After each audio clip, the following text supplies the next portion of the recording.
नमस्कार दोस्तों। आज के लेक्चर में हम लोग इटली के एकीकरण के बारे में पढ़ाई करेंगे और देखते हैं कि इटली का एकीकरण किस तरीके से होता है, क्योंकि विश्व के इतिहास में इटली का एकीकरण भी, स्पेशली यूरोप के इतिहास में इटली का एकीकरण एक महत्वपूर्ण घटना है। और वो कहीं न कहीं जो फ्रांस की क्रांति के बाद में जब 1804 में नेपोलियन का राज्य स्थापित हुआ, उसके उससे काफ़ी प्रभावित भी रहा वो। क्योंकि नेपोलियन ने अपने जो विजय अभियान किए, उनके कारण इटली में भी राष्ट्रीय चेतना की जागृति हुई। और जब ने जब नेपोलियन ने इटली पर शासन किया, उस समय यहाँ पर जब वो प्रारंभ में शासन करने आया था यहाँ पे, तब यहाँ पर ये जो इटली है वो कई कई छोटे-छोटे राज्यों में डिवाइडेड था, बहुत सारे राज्यों के अंदर। लेकिन नेपोलियन बोनापार्ट ने ये जो इटली है इसको मोटे-मोटे तौर पर बड़े-बड़े जो 3 भाग हैं उनमें उसको डिवाइड कर दिया था और इन छोटे-छोटे राज्यों का अस्तित्व खत्म कर दिया था। लेकिन 1815 में जब वियना कांग्रेस हुई, उसने फिर से छोटे-छोटे राज्यों का अस्तित्व पुनर्स्थापित कर दिया था। इटली का जो उत्तर-पश्चिमी क्षेत्र है, जैसे हमें अगर देखें, हम मैप जो देख रहे हैं, इसका जो उत्तर-पश्चिमी क्षेत्र है, यहाँ पे जैसे ये उम, यहाँ पर पीडमोंट सार्डिनिया सार्डिनिया का क्षेत्र है और इसको पीडमोंट सार्डिनिया या सेवॉय का क्षेत्र भी कहा जाता है। यहाँ के जो राजा थे वो बिल्कुल प्योर इटालियन डायनेस्टी के थे। इसके पूर्व में अ, इसके पूर्व में लोम्बार्डी और उसके भी पूर्व में वेनिशिया के क्षेत्र थे। ये दोनों ही ऑस्ट्रिया के अधीन थे। इसके अतिरिक्त लोम्बार्डी के पास में ही उसके साउथ में टस्कनी था और ये जो टस्कनी है इसमें भी छोटे-छोटे राज्य थे जिनमें मोडेना, पर्मा, लूसिया, ये जो छोटे-छोटे राज्य थे और इन पर इनके जो शासक थे उनको ड्यूक कहा जाता था। और जो मध्य के जो राज्य हैं जिनमें रोम मुख्य रूप से है, यहाँ पे जैसे ये वेनिस की बात कर रहे हैं हम लोग, यहाँ पे ये वेनिस है और ये जो क्षेत्र है ये पोप के अधीन थे। और ये जो साउथ के क्षेत्र हैं, यहाँ पर बूर्बो वंश का राजवंश चलता आ रहा था। यानी कि हमारा जो नॉर्दर्न पार्ट है वहां पे ऑस्ट्रिया का अधिकार था एक तरीके से। और जो जो अपना साउथ है वहां पे फ्रांस का अधिकार था। और बीच में यहाँ पे रोम रोम और उसके आसपास के एरिया है, वहां पे पोप का अधिकार था। और ये परमा मॉडर्ना और ये जो सार्डिनिया, पीडमोंट सार्डिनिया सेवॉय का क्षेत्र है, यहाँ पे इटालियन किंग्स का रूल था यहाँ पे। तो जो वेनिस वगैरह के जो क्षेत्र हैं, यहाँ पे यहाँ पर वेनिशिया, लोम्बार्डी, यहाँ के जो क्षेत्र हैं यहाँ पर ऑस्ट्रिया का अधिकार रहता था। और यहाँ के जो रूलर्स हैं वो एक तरीके से उनकी स्वामी भक्ति ऑस्ट्रिया के प्रति ही थी। इसी तरीके से जो नेपल्स है और सिसिली है, इसके जो राजा हैं उनकी जो स्वामी भक्ति थी वो बूर्बो वंश और फ्रांस की तरफ थी। और जो पोप है वो इंडिविजुअली वो जो कैथोलिक वर्ल्ड है उसका सर्वोच्च अधिकारी था। तो जितने भी जो कैथोलिक्स हैं उनकी श्रद्धा इसमें थी। तो जो इटली है वो पूरी तरीके से डिवाइडेड है। पूरी ये जो ग्रीन पार्ट आप देख रहे हैं, ये अलग राजा के द्वारा रूल किया गया है। ये पूरा ऑस्ट्रिया के द्वारा हो रहा है। ये जो पूरा है फ्रांस के द्वारा रूल हो रहा है। ये पोप के द्वारा रूल हो रहा है। और ये सार्डिनिया ये अलग राजाओं की। तो इस तरीके से पूरा जो जो इटली है वो बिल्कुल डिवाइडेड था, बिल्कुल ही डिवाइडेड। और यहाँ के जो राजा हैं, जब 1815 में जब मेटरनिक ने अ, वापस से ये जो छोटे छोटे राज्य हैं इनको स्पेस दिया, इनको वापस से जब हम इनको वापस जिंदा कर दिया, जिनको कि पहले नेपोलियन ने एक ग्रुप में बांट दिया था, उसको वापस जब उन्होंने जिंदा कर दिया, छोटे छोटे राज्यों की स्थापना फिर से कर दी, तो यहाँ की जनता में जो कि एक बार थोड़ा सा राजनीतिक एकता का स्वाद चख चुकी थी, वो ये देख रही थी कि मेटरनिक ऑस्ट्रिया किस तरीके से इटली पर अपना एक क्षेत्र राज्य स्थापित करने का प्रयास कर रहा है। और जो यहाँ की जो एक इम्पॉर्टेंट बात ये है कि जब इटली में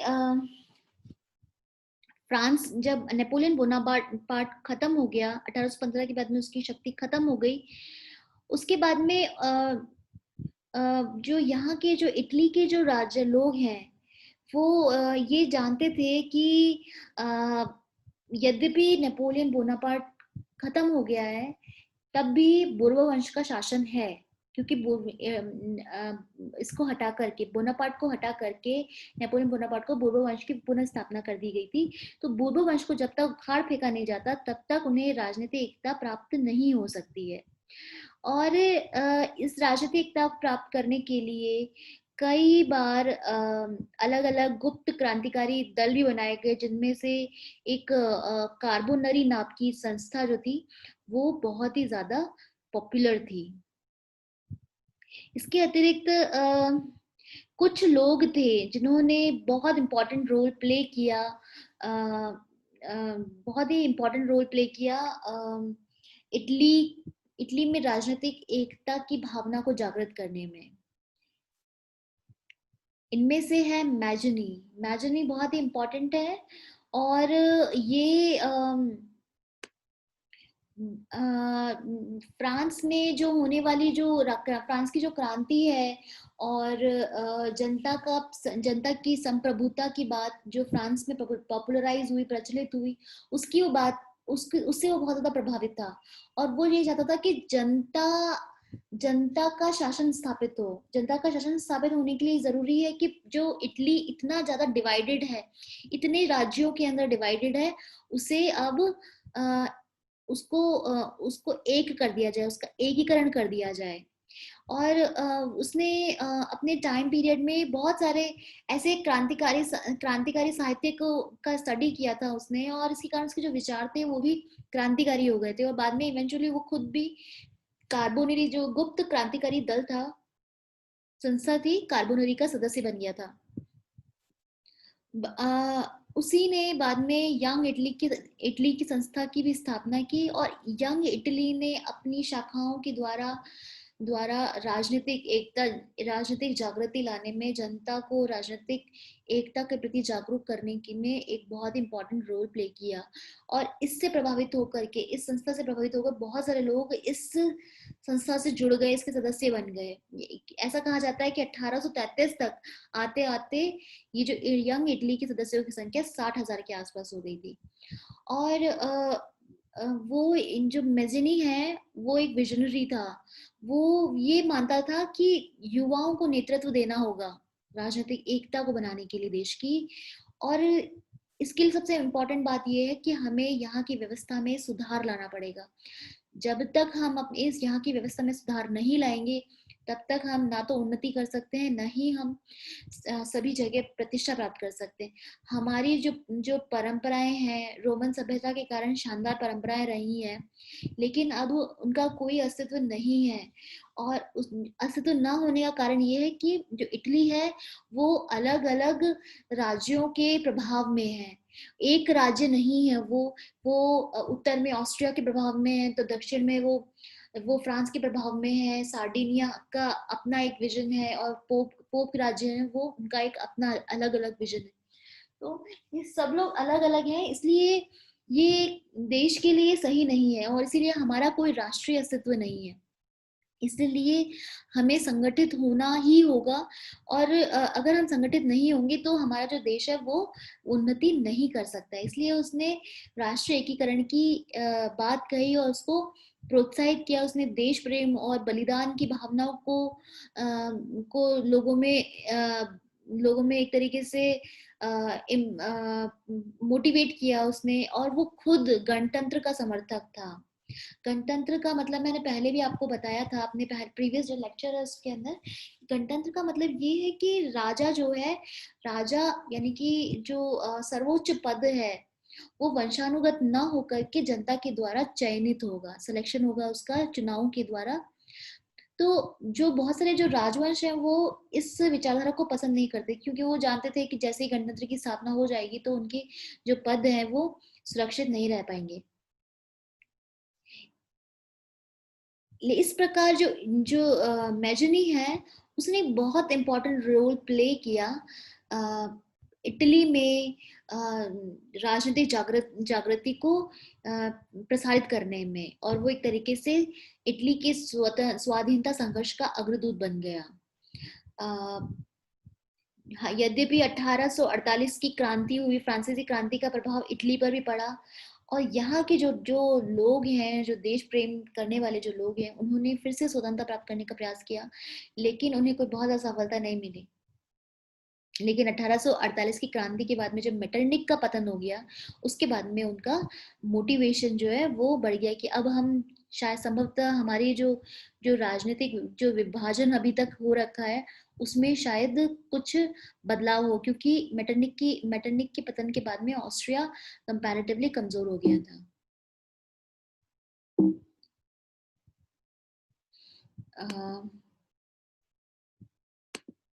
इसी तरीके से हम देखें काबूर का योगदान।